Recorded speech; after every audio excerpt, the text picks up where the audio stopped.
Come on, man. Come on, man. Like, come on.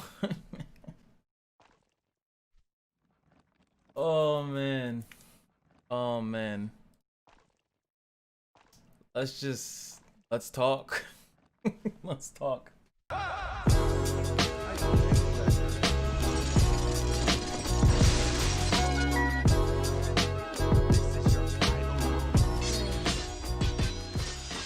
What's going on, guys? It's your boy Cash, and today's video is going to be 100% MFO, and I really need to say that because I'm pretty sure a lot of people have been confused. Why hasn't there been an Exos video for a little bit? I think we pretty much did not make a video even talking or even like anything about LAKEY. We just didn't do it.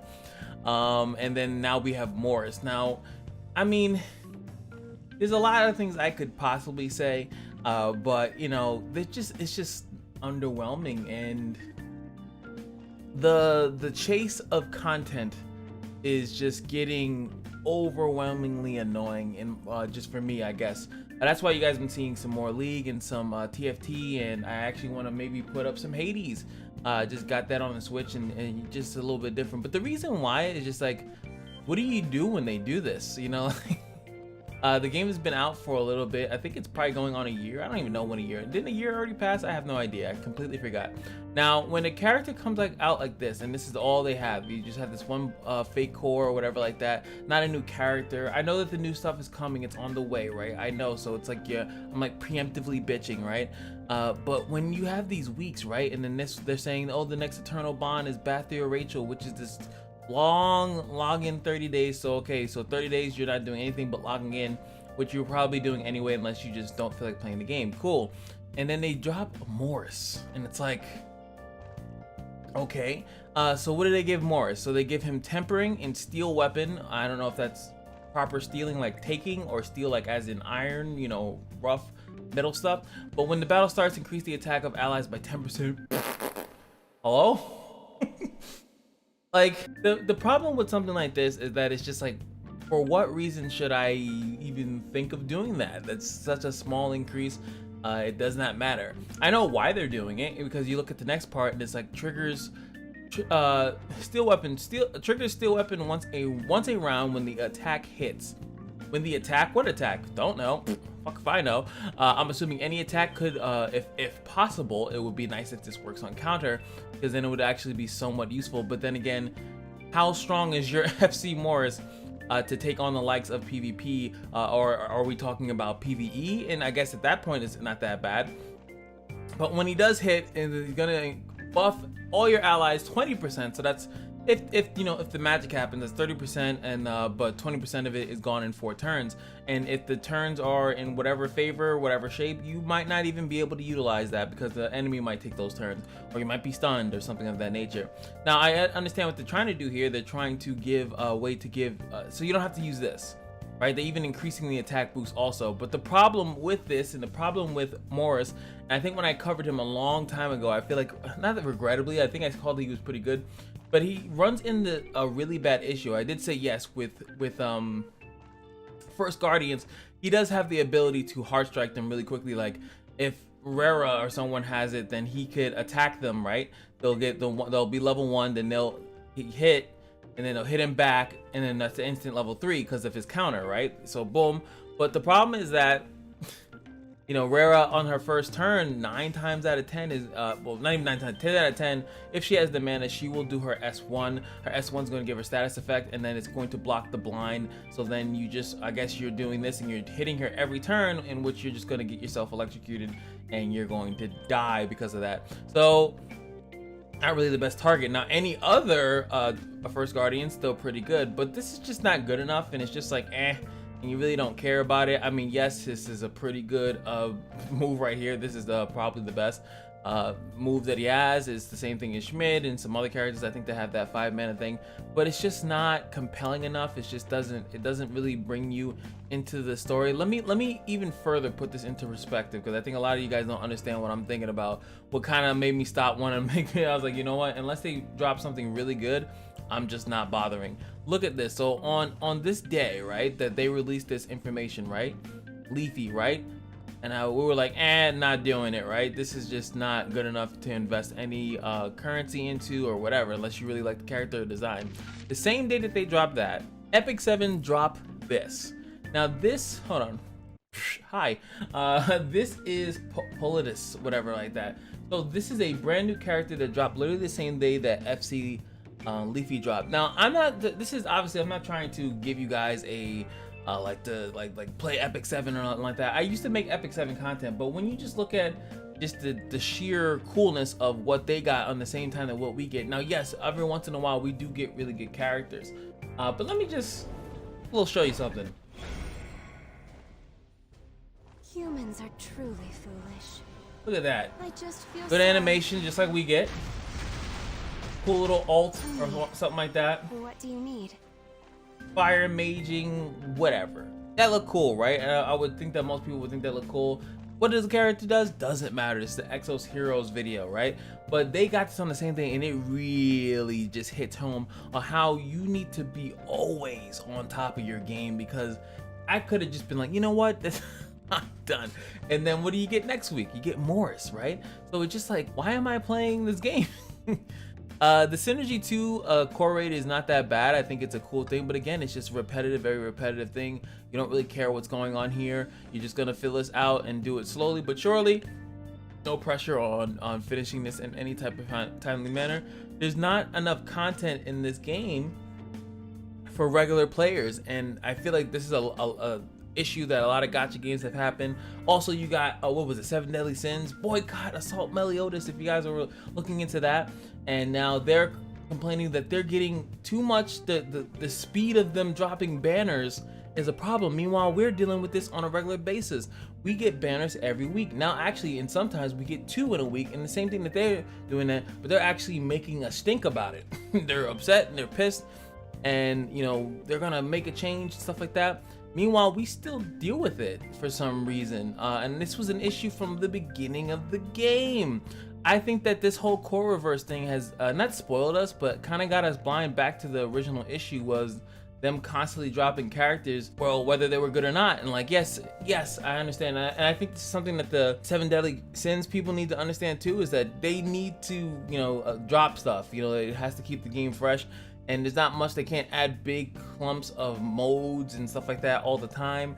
But when they could just keep dropping a character and they'll say, well, you know what, they're gonna probably put that character again, like, just so, yes, if we were to go by, look in our game, and the same thing that happens in 7 Deadly Sins, same thing that happens in Epic 7, same thing that happens in pretty much any freaking game, any gacha, is that these characters are available at the moment, and if they are broken, yes, you're gonna feel bad, but if they're not, then you're gonna be like, well, you get them next time. And sometimes if they are broken and you don't have enough resources, as long as the game has some type of pity system, which 7 Deadly Sins kind of does not, unless they changed something last time I checked.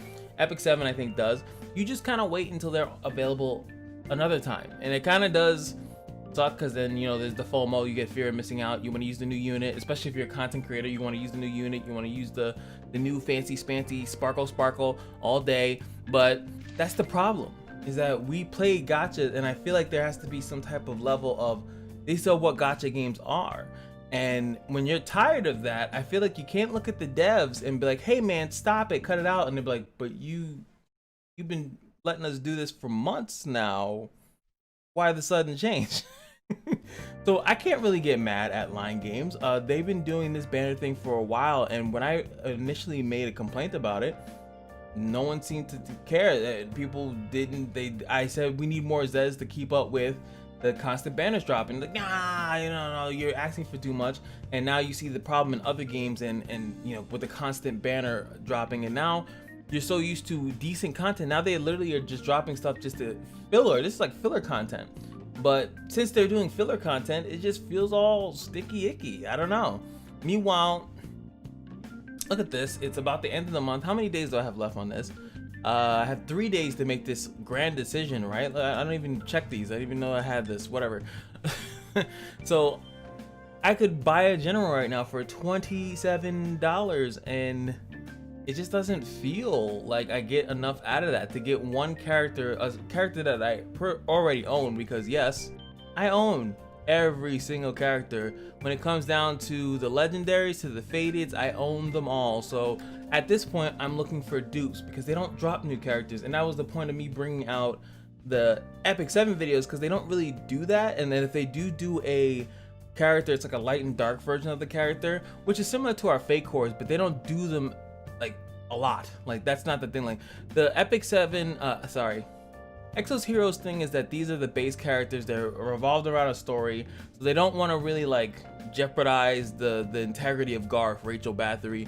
You know, they'll give you alternate parallel universes or whatever where they come from, but they don't want to deviate too much from the story. But then they're also not really adding to it. If you really pay attention to it, I think I've said this before, is that when they added the next chapter, they just kind of added Dorka, Naomi, and Kylock. That was all they kind of added into the game. And then again later they added Awakened Xeon, COA, who cares, and Schmid. So they added 6 characters technically to the game within how long this game has been out. Meanwhile, if I were to go comparison to some other games, yes, and yes, even 7 Deadly Sins, they kind of do it. There's like a billion Meliodases, there are like a billion, you know, go-throughs, there's a billion things like that. But at the same time, like they do it. I feel like they do enough to kind of warrant that it does feel different. But they also add a lot of other characters into the game that, like, we don't really get that in this, and I think that is what's missing. And also the advancing story. I feel like they're always advancing their story at a quicker pace and adding more stuff into the game that makes it seem like there's more. Like, we finally have the update that's coming, but I feel like it's taking forever. And I feel like the story, if that's all they're adding is just a story, I don't know.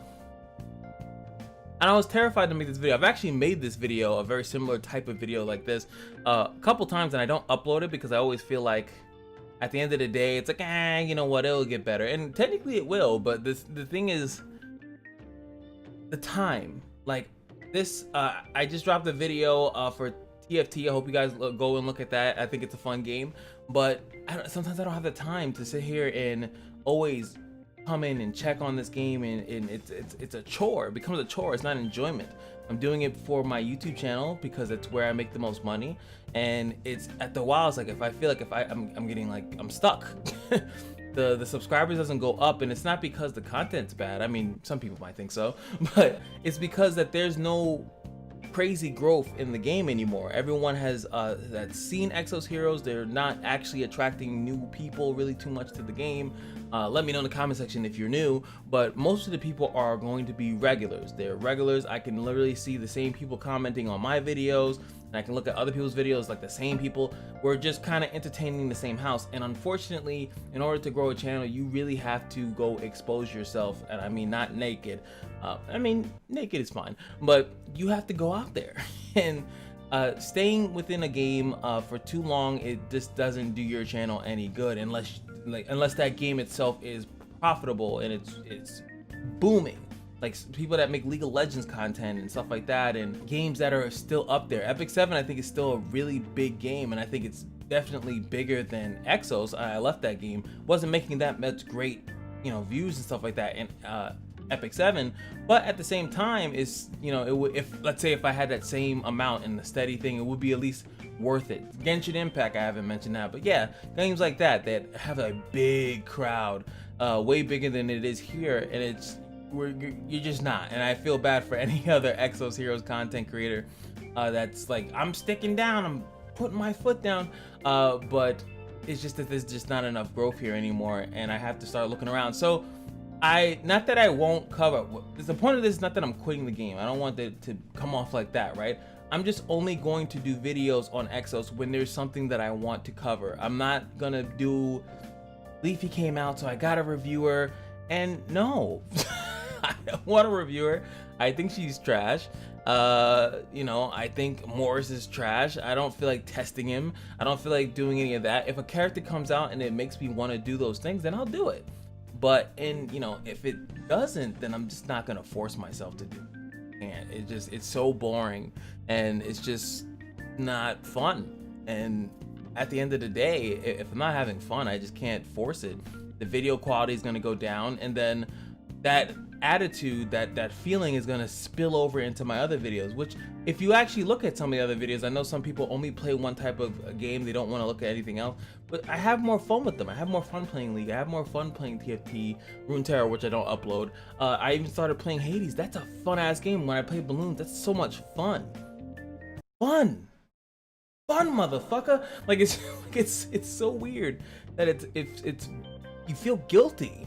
You feel guilty, and I feel like it's like a gotcha syndrome. It's like a vacuum of fun that you just give up after a while because you want to stay on top of things, that you sacrifice your wanting of fun. And I think that is insane, and I feel it. And let me know if you guys feel it too. I don't think that I'm insane here. That you just start to not want to play other stuff because you don't want to be behind. So you rather that hour, 20, 30, 40 minutes, whatever the hell you have to play, you rather keep your account up to date than to play something else newer. And I actually highly respect people like FG that just kind of skip around games. And now I really see why he does that. One, it's better for his channel. Two, if a game starts sucking, he just stops covering it. It's gone. It just disappears. He didn't like 7 Deadly Sins, it disappeared from his channel. Just disappeared. He only updates like Illusion Connect and Exos when they give an update, but outside of that, he's not doing regular videos because it's probably not fun for him to do the day-to-day. So I want to, that's the same thing. I want to just keep it fresh for you guys, to keep it multiple random different games. Some games I'll upload multiple videos of if I'm really having a lot of fun with it, but if it's not, then I'll just look for something else so we can keep the fun going. I want to have fun. I want to keep you guys with the shits, and I hope you guys understand that. So if you're looking for Exos, if it's like 2, 3, 4 days and there's no Exos content, don't look at me like, Cash, what the fuck, what are you doing? I feel that pressure, but I'm trying to get away from that. I'm trying to step out of my comfort zone. My comfort zone is Exos, and I need to step out of it, or else, you know, bad things will happen. Anywho, hope you guys understand. So when the next big update happens, which will be in a couple days, I think it technically should drop Wednesday, Thursday, or something of that nature, and we should come back to Exos. But outside of that, hope you guys enjoy some of the other content, and let me know what you guys like, because that will also 100% influence how often you will see it here on the channel. And if you don't like it, that's fine. Just let me know, hey, I'm not really feeling this kind of a game. That's fine. I don't mind seeing that in the comment section. I'm looking for something else to latch on to. It's all good. Anyway, YFO's in the comment section below. And just remember that every day at the Kashino is your lucky day, and I'll see you guys in the next video. Peace.